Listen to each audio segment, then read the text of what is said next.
ونعوذ بالله من شرور أنفسنا ومن سيئات أعمالنا من يهده الله فهو المهتدي ومن يضلل فلا هادي له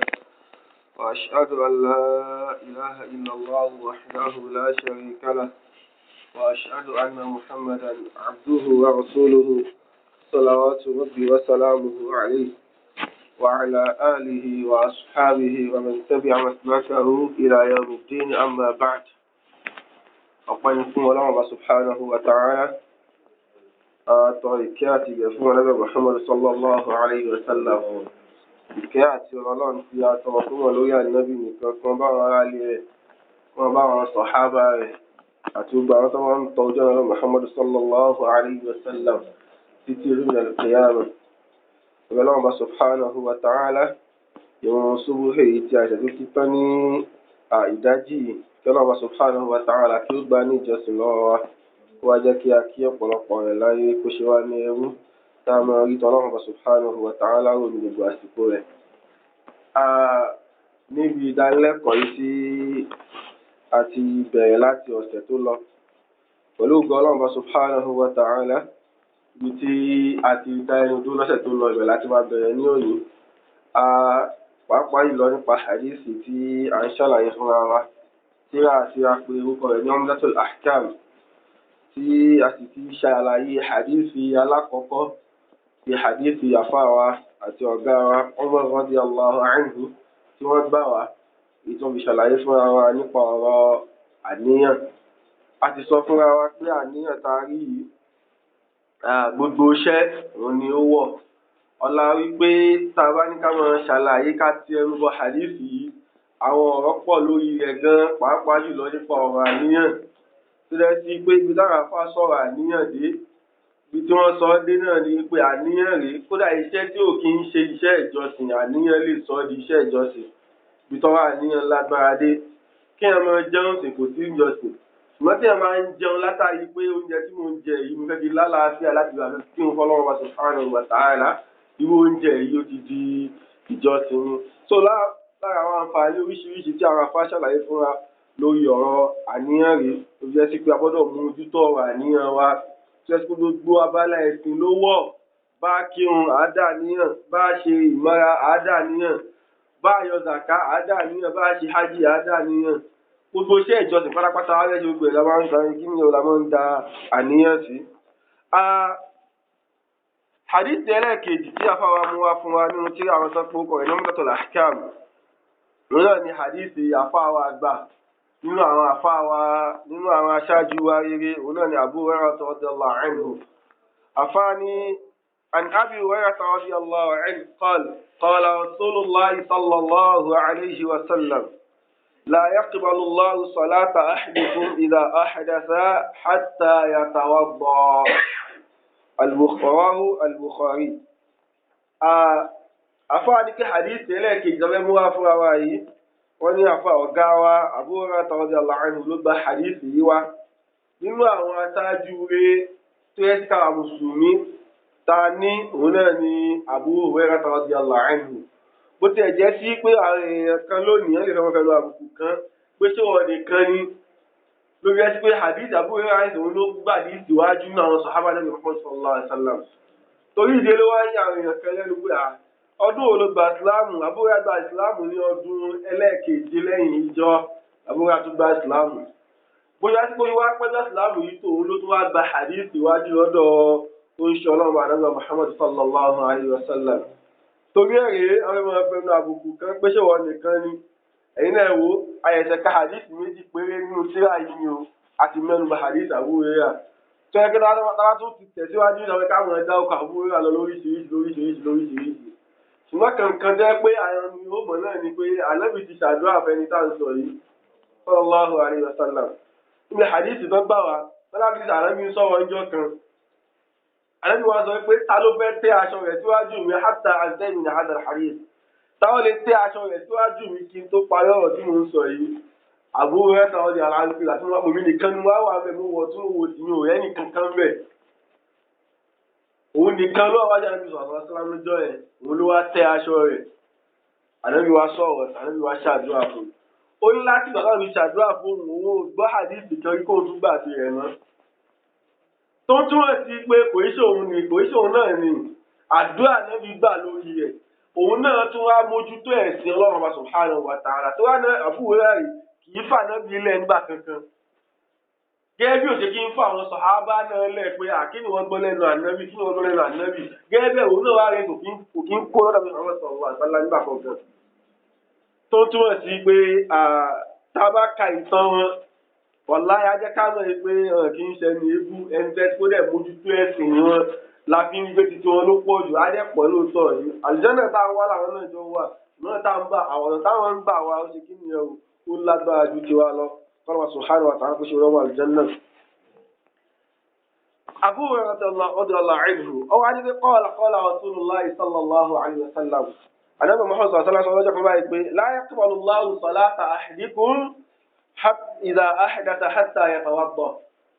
Abu Hurairah nípa ẹni sọ pé la yaqbalu Allahu salata ahadikum ọlọ́wọ́ ò ní gba ìwé ẹnì kọ̀ọ̀kan yín o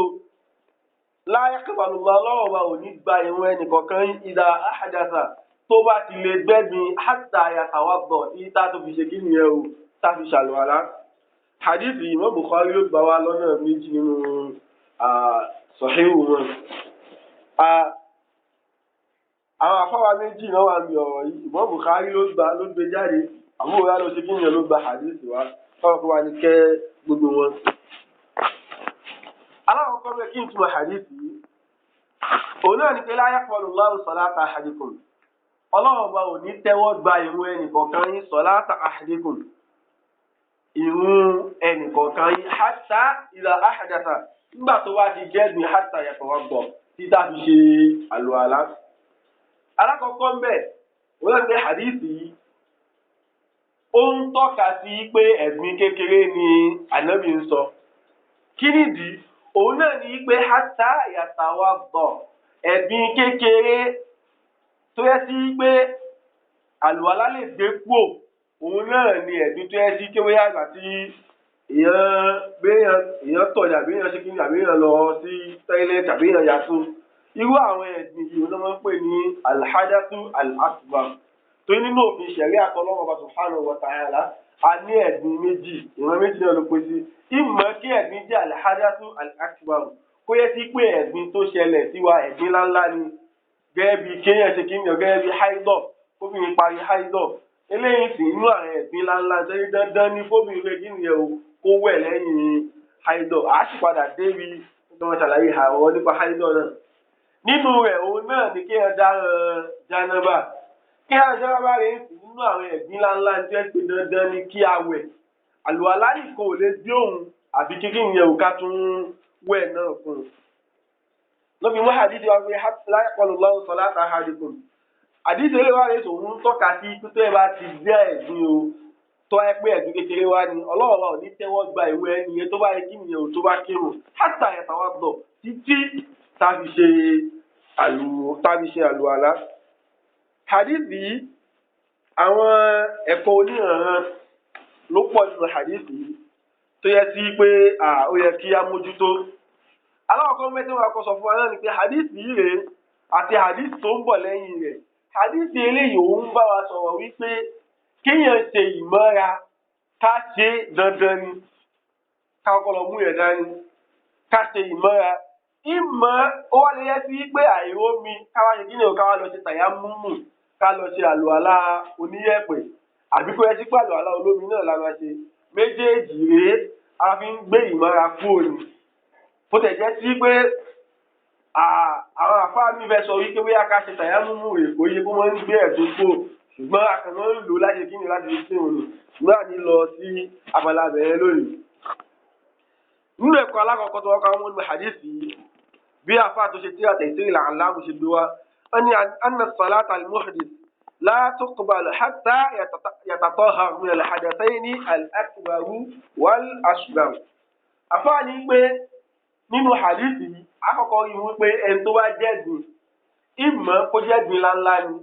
ìmọ̀ kó jẹ́gbin kékeré ni la yaqbalu Allahu salatahu ọlọ́run bá òní ọlọ́run náà nígbà irú rẹ̀. tó túmọ̀ sí pé dandan ni káwọ́kọ́ igi ni káwọ́kọ́ gbé ẹ̀gbin kúrò lára ká tó sọ pé kí ni ọ̀gá gbogbo aláyé kí òun. torí ẹ ti pé ta lọ wọnú sí àwọn 15 náà ọ̀dọ̀ àwọn àfọ̀ní fídíò tá máa ń ṣàlàyé pé ó ké nínú àwọn ṣòro tó sọ̀lá nínú àwọn májẹ̀mú òun tá wá ti ń bá a sọ̀rọ̀ wọn ní kí ni alákọ̀ọ́kọ́ ń bẹ̀ òun náà ní kí nìyẹn o òun náà ní kí nìyẹn o wọ́n fún wọn làhájà ká gbé ẹ̀gbin kúò kí nìyẹn o ká gbé ẹ̀gbin kúò lára nínú àwọn májẹ̀mú tí wọ́n sábà mú wọn kọ́ mú wá nìyẹn kódà inú ọ̀rọ̀ afárá àgbà sọ́ọ́lẹ̀ fún ọ̀sẹ̀ nípa Allahu ta'ala gbàtọ́ ní sàlàyé tíra kan nínú àwọn tíra ẹ̀sìn náà ni gbogbo tíra ẹni Zadul Mustaqni' ẹni tó wá ṣe tíra ẹ̀kọ́ mẹ́wọ́n sọ̀rọ̀ nípa bí wọ́n fún làhájà pé ká bí ẹ̀dín kúrò lára pé májẹ̀mú ìrun ló wà òun wá sọ wípé wà mí nà á wọ́n fún làhájà ó wá ní kí ni nínú àwọn májẹ̀mú yẹn òun náà ní kí ni ká gbé ẹ̀dín kúrò lára àfáàlú tèmi wà sọ pé kí ni inú ọ̀rọ̀ tẹ́ni yìí sọ yìí àìmọ́ ní kàkún wa nù rẹ̀ kí ni ìdí òun náà ní pé kó sọ pé ní ákàdì ṣáàtì sọlá wọ́n fún làhájà torí nínú àwọn májẹ̀mú ìrun tó lágbára òun náà ní kí ni òun náà ní ká gbé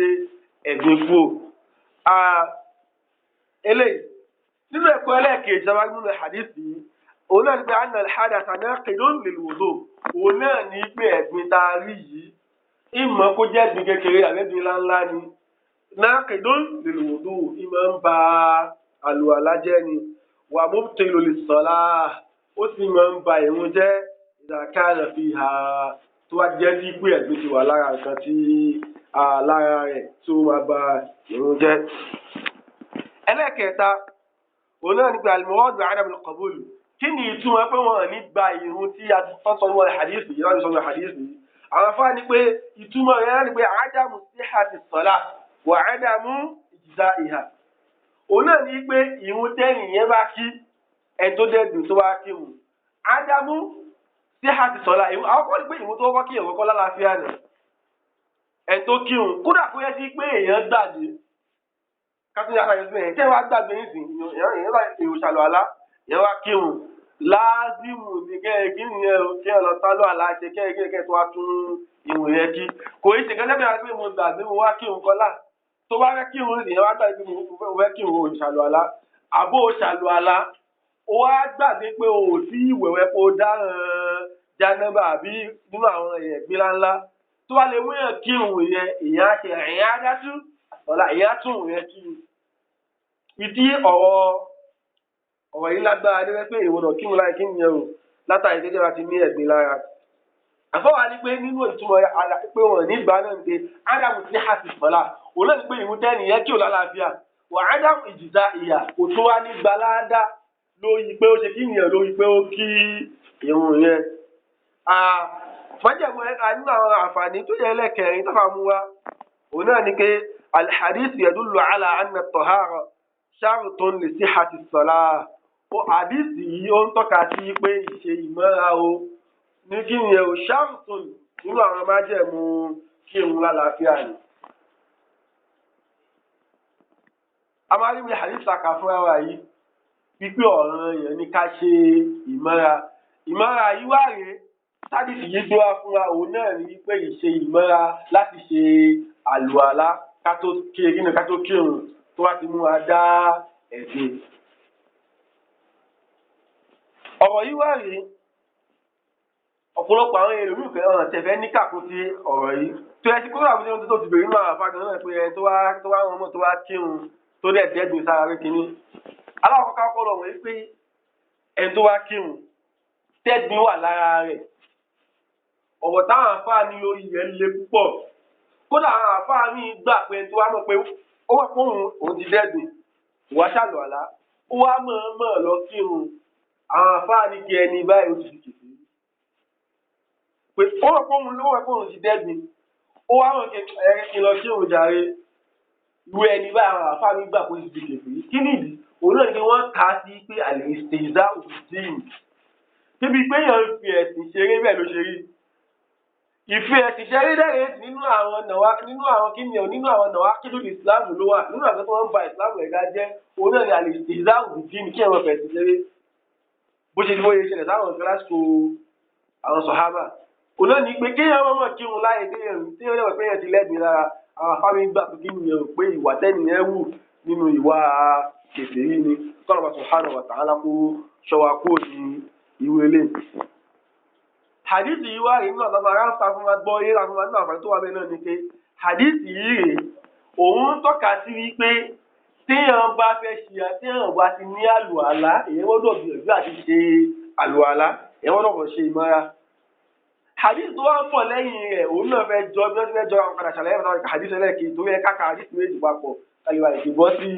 báàbù tó kàn lẹ́yìn rẹ̀ tó wá hadith méjì tó ń bára wọn lọ ní káàbọ̀ sí hadith ẹlẹ́ẹ̀kejì. hadith ẹlẹ́ẹ̀kejì عن عبد الله بن عمرو بن عاص وأبي هريرة رضي الله عنه وعائشة رضي الله عنهم جميعا قالوا قال رسول الله صلى الله عليه وسلم ويل للأعقاب من النار رواه البخاري ومسلم. حديث إليه àwọn àfáà wa àgbà àti afáàtù wa ni wọ́n gba hadith yìí wá ní ọ̀dọ̀ Ànábì Muhammad sallallahu alaihi wasallam. ẹ̀rọ àkọ́kọ́ tó gbà wá òun náà ni Abdullahi ibn Amr ibn As nínú àwọn sàhábà Ànábì Muhammad sallallahu alaihi wasallam ni. ẹlẹ́rìí tó tún gbà wá òun náà ni Abu Hurairah radiyallahu anhu. Abu Hurairah tó wà náà tó gba hadith yìí náà wá. so ẹni tó bá ń bínú Abu Hurairah ó tún fẹ́ gbá Abu Hurairah sí ní hadith yìí náà. wà Aisha radiyallahu anha Aisha náà tún gba hadith yìí ó tọ́ sí àwọn sàhábà mẹ́ta ni wọ́n gba hadith yìí nìkan wá. wọ́n ní kọ́ọ̀lù wọ́n sọ báyìí pé qala Rasulullah sallallahu alayhi wa sallam àwọn tí kọ́lọ́ àti ọlọ́run ọba sọ pé kí ni ó sọ báyìí pé wailun ìgbéjìnà sí kí ọlọ́run ọba lil a'qabi minan nar kó máa bá gbogbo fitiri kó máa bá gbogbo ẹ̀yìn ẹsẹ̀ àwọn ẹ̀yìn ẹsẹ̀ kí ni ò tí àlùwàlá òde minan nar kí ni wọ́n bá nínú náà. hadith eléyìí òun sọ̀rọ̀ nípa wípé ajẹ́ sí kí ta bá tún ṣe àlùwàlá yẹn náà tá a bá tún ṣe é dáadáa òun náà tún rè nínú àwọn tí wọ́n ń fa ìyà Ọlọ́run wa subhanahu wa ta'ala ni. mo yẹ sí pé àìmọ́ ṣe ìyà ni kéèyàn tún wá ṣe é náà kéèyàn tún wá ṣe é dáadáa náà ìyà náà tún ni. torí ẹ̀sìn Islam ti ti wá yìí o èèyàn mọ kí ni èèyàn máa ń fọwọ́ mu yòókì fọwọ́ ẹ̀pẹ̀rẹ̀ mu kí Ọlọ́run bá sọ Ọlọ́run bá ti pé òdùkúlù ìsílùmí káfà ẹwọnú ìsìláàmù tẹyẹyẹ ni èèyàn kì í dúró sójú ọ̀nà tọ́rẹ́jì ìsìláàmù ìmọ̀ kó wọlé àdúgbò kí nìyẹn o kò filẹ̀ tó bá ti lè mú ẹwà láàrin méjì òtítì mùnáfíkí nìyẹn wal munafiquna fi ad-darkil asfali minan nar àwọn mùnáfíkí lẹ́yìn èdè ìyá títí wọn gbọ́ tó kú yẹn tó ṣe kìfè yìí lọ. torí ìdí eléyìí sìn hadith yìí tó ka tó fẹ́ pé tó bá ṣàlù àlọ́ ọ̀hún gan náà ṣe dáadáa pé ẹ sí pé àìṣe náà nínú nǹkan tẹ́ kó máa kí yẹn o nínú nǹkan tẹ́ kó máa mú kí èrò má ṣe kí kó má ní àlàáfíà rẹ̀. àtọ́bù dẹ̀rẹ́ òun náà kí yẹn òun náà ni àwọn ìgbẹ̀yìn ẹsẹ̀ láì wàásù olùkọ́dà òun náà ni àwọn kí yẹn o àwọn ìgbẹ̀yìn ẹsẹ̀ òun náà pè ní àkọ́b jámù rẹ̀ ní àkọ́b òun náà ni àwọn ìgbẹ̀yìn ẹsẹ̀ ìdírísẹ́ àbí ìdírísẹ́ so wọ́n mi kó làwọn àgbẹ̀ ẹ̀gbọ́n ìwà ìwà so gìgírísẹ̀ náà ni àná so àwọn ìgbẹ̀yìn yẹn òyìnbó lọ́wọ́ sọ pé wẹ́ẹ̀lù ègbé kó máa bẹ ẹni tí omi ò bá kí ń débẹ̀ nínú iná hadithi yìí kásáyé àlọ́bì kan mẹ́kọ̀ọ́ ká máa mú àǹfààní tó wà nílẹ̀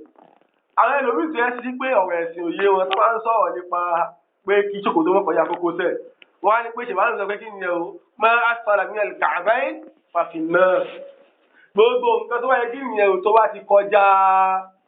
kọjá kókósẹ̀ fa fin nar iná ni wọ́n máa ní kí ẹ ṣèbí ṣòkòtò ló máa wọ náà pé kí wàá lẹ ká mọ̀ wọ́ bẹ̀ lóyà eléyìí náà yọrọ pé àkọ́wù mi náà náà rí náà ṣé wàá ní pé kókósẹ̀ gìgísẹ̀ nìkan ló máa wọ náà ni tó túmọ̀ sí pé táwa sọ ọ́ bẹ́ẹ̀ ó túmọ̀ sí ẹni tó ṣe nǹkan ẹ ló máa jìyà aṣọ ò lè jìyà ìwọ tó ṣe yẹn tọ́wọ́ tó fẹ́ fi àjẹ́ gan láì pé àtiwọ́ àtàṣọ ìná ló pé wájú wà nínú ẹ̀. torí ìdí eléyìí hadith yóò ń tọ́ka sí fún wa wípé ìmọ̀mọ̀ ṣe àlùwàlá débi tí ó yẹ kí á ṣe é dé pé yẹ sí pé àìṣe ẹ̀ náà wàhálà ni bẹ́ẹ̀ bẹ́ẹ̀ náà ìwá ṣe àìṣe ètò náà nínú nǹkan tó máa ń fa wàhálà ni. òun náà pé kí ni nínú àfàtàwá imú níbi hadithi gẹ́gẹ́ bí afáàtò lè tètè là aláàbò tó sọ fún alẹ́ pé kí ni ojúbù lè rìntì náà ibi àbọ̀ ìlúwòdù òun náà ní ké dandan ni ká máa mójútó àwọn ẹ̀yà ara wa tá a bá ń ṣe àlùwàlá gbé sí pé ká má ṣe ara rẹ̀ náà wàhálà ni tá a bá tún wá ń ṣe náà ká máa mójútó pé tí à ń ṣe bó ṣe yẹ ká ṣe wàhádàmù ìkìláàlì bí ṣe ìmìnira kódà yẹ sí pé a máa gbìyànjú láì ní jẹ́ sí pé a máa pabì kan dá kan sí fàyẹ̀kúrò nìkan lè fi tọ̀ ha ọ̀rọ̀ ni pé wà kọ̀kọ̀rọ̀ náà sọ hadith wàhálà kọ̀dàmẹ́yìn ẹ̀wà rí hadith tá a sọ fúnra wa yìí ó ń tọ́ka fún wa wípé àká mójútó àwọn ẹsẹ̀ wa tá a bá ń sálò àlá ó ń tọ́ka sí wa wẹ́rẹ́ wa baqiyatul a'da'i maqisatun alayhi ó ẹ sí kí tàbá rí pé òkè rí ìgbẹ̀yìn ẹsẹ̀ nìkan là ń sọ ọ̀rọ̀ ní pé baqiyatul a'da'i náà àwọn orí tó kù náà nínú àwọn ẹ̀yà ara àlò àlá gẹ́gẹ́ bí ọwọ́ ojú maqisatun alayha àmà ìkíni a máa fi òun náà jọ torí pé wọ́n kàn dárúkọ eléyìí fún wa ni torí pé àwọn ẹgbẹ́ tó pé òun fẹ́ kọ́mọ̀ jù táwọn tó wọ́n ṣàlù aláǹsì ó lè ṣojú dáadáa kó ṣọwọ́ dáadáa kó ṣe ogun dáadáa ṣùgbọ́n tó wá ti dé ibi ẹsẹ̀ ọ̀pọ̀lọpọ̀ òkú sábà kà á fún ìdáná fi dá oko ẹsẹ̀ fún wa kò yẹ kí pé báwọn yòókù náà ṣe lágbára náà nìyẹn tí ẹ wá ṣàlù alá lẹ́yìn ọ̀dọ̀ ṣe àlù alá ọwọ́ náà dáadáa gẹ́gẹ́ bí àṣeṣe tẹsẹ̀ náà dáadáa ànábì wá dá oko ẹsẹ̀ fún wa kò túmọ̀ sí pé ká má ka ọwọ́ náà kún. Nínú àwọn àǹfààní tó bá rí mú ní hadith yìí òun náà ni pé alwa'idu shadidu lil mukhtalli fi wudu'ihi òun náà ni pé àkàrònú sí hadith yìí dáadáa a rí i pé ìkíní ńlọ tó ní agbára ó wà ní hadith yìí látàrí pé èèyàn fẹ́ ṣàlù àlá wọ́n tún wá ń kí wa ńlọ látàrí pé ìṣe gan náà tó bá tún ṣe dáná tó lè mú yàn wọ iná Ọlọ́run subhanahu wa ta'ala tó ń túmọ̀ sí pé báwo bí ṣe wá ń kí wa ńlọ yìí ó túmọ̀ sí pé ká ikí mi ẹ̀ ò kí amójútó ọ̀rọ̀ yìí ní jẹ́bi dandan ní fún wa kí amójútó. nínú àwọn àǹfààní tó bá gbé hadith yìí òun náà ní pé anna al-wajiba 'ala ar-rijlayni al-ghusl fi al-wudu'. nínú àwọn àǹfààní tó máa rí nínú hadith náà ní pé kí ni òun náà ní pé a máa ń fọ ẹsẹ̀ ni kì í ṣe kí ni wà kì í ṣe mọ́síhù ẹsẹ̀ àkí omi pa ẹsẹ̀ lásán a máa ń fọ ìgbésí àwọn ìdílé rẹ̀ máa ń fọ ọwọ́ wa àti àwọn ẹ̀yà tá a máa ń fọ nínú àwọn ẹ̀yà ara àlùwàlá torí pé hadith tó wá yìí aláàfọ́gà hadith lè tọ́ka sí pé kí ni ẹ pé ká máa fọ àlùwàlá gbogbo àwọn àfáà náà tún wá rí wọ́n fẹnu kò lórí pé kí ni ẹ o a máa ń fọ ẹsẹ̀ ni àkí omi pa ṣùgbọ́n a rí nínú àwọn tó yẹ pé ọlọ́pàá sọ̀rọ̀ àwọn àtakò bá a ní fún wọn mọ̀nà òun náà ni àwọn ṣíà àwọn táwọn máa ń sọ pé kí ni a máa ń ṣe mọ́ sí ẹsẹ̀ nítorí nínú àwọn aláàmọ̀ tá a mọ̀ nínú àwọn àpẹẹrẹ nìyí ń sìn ṣíà ni àwọn ṣíà rẹ̀ ń sìn nínú àwọn tẹ́kọ̀ máa ń bọ́ àwọn sọ̀hábà àdúgbò Muhammad sallallahu alaihi wasallam ni àwọn tó yẹ kí wọ́n máa ń pè Àìṣà lórí ìdìyàn ni àwọn tó yẹ kí wọ́n gbà wípé àwọn àkíyàn tó lágbára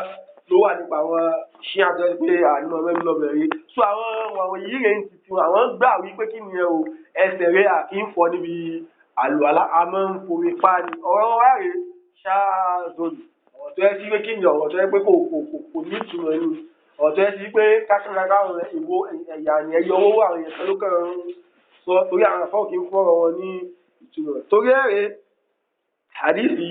ohun tọ́ka sí pé a máa ń fọ ẹsẹ̀ ni nínú àwọn àǹfààní tó wá rí mú ní hadithi òun náà ni pé ẹ̀sìn Islam wà yìí ẹ̀sìn tó yẹ sí tó mójútó ìmọ́ra ni a máa rí pé a fẹ́ kírun lásán wa dúró ọ̀rọ̀ tó wá lórí a fẹ́ kírun Ọlọ́hun subhanahu wa ta'ala